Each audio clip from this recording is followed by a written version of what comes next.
ওচৰত আহি ক'লে যে 29 তাৰিখে মই দুধনৈত গৈছিলোঁ। দুধনৈত এগৰাকী ছাত্ৰীয়ে মোৰ ওচৰত আহি ক'লে যে মামা, উচ্চতৰ মাধ্যমিক দ্বিতীয় বৰ্ষৰ বাবে প্ৰস্তুতি হোৱাৰ সময়। এতিয়া যদি আমি একাদশমান শ্ৰেণীৰ পৰীক্ষাটোলৈ চিন্তা কৰি থাকোঁ, আমাৰ হায়াৰ ছেকেণ্ডাৰী দিবৰ বাবে আমি মাত্ৰ 8 মাহ মানহে পাম। এই পৰীক্ষাটো নপতাকৈ থাকিব এই বছৰ নোৱাৰি নেকি?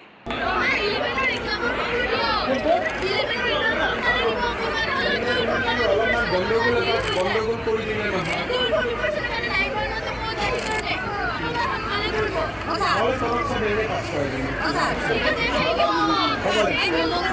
মই ভাবোঁ যে আমি সেবাই এই দিশটো বিবেচনা কৰিব লাগে।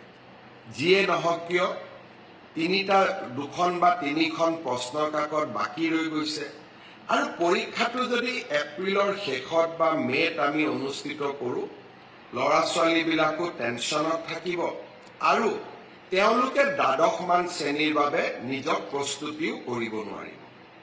মই ভাবোঁ যে একাদশৰ পৰা দ্বাদশ শ্ৰেণীৰ পৰীক্ষাটো যিহেতু পাছ আৰু ফেইল নাই, সেইবাবে সেবাই এই বছৰ বাকী ৰৈ যোৱা প্ৰশ্ন কাকতখিনিৰ ওপৰত পৰীক্ষা নাপাতিলেও হ'ব। অহা বছৰ আমি একাদশমান শ্ৰেণীৰ পৰীক্ষাটো কেনেকৈ কঠোৰভাৱে নিয়ন্ত্ৰিতভাৱে পাতিব পাৰোঁ তাৰ বিষয়ে আমি আলোচনা কৰিম আৰু যিসকলে প্ৰশ্ন কাকত ফাদিল কৰিলে তেওঁলোককো আমি কঠোৰ শাস্তি দিম।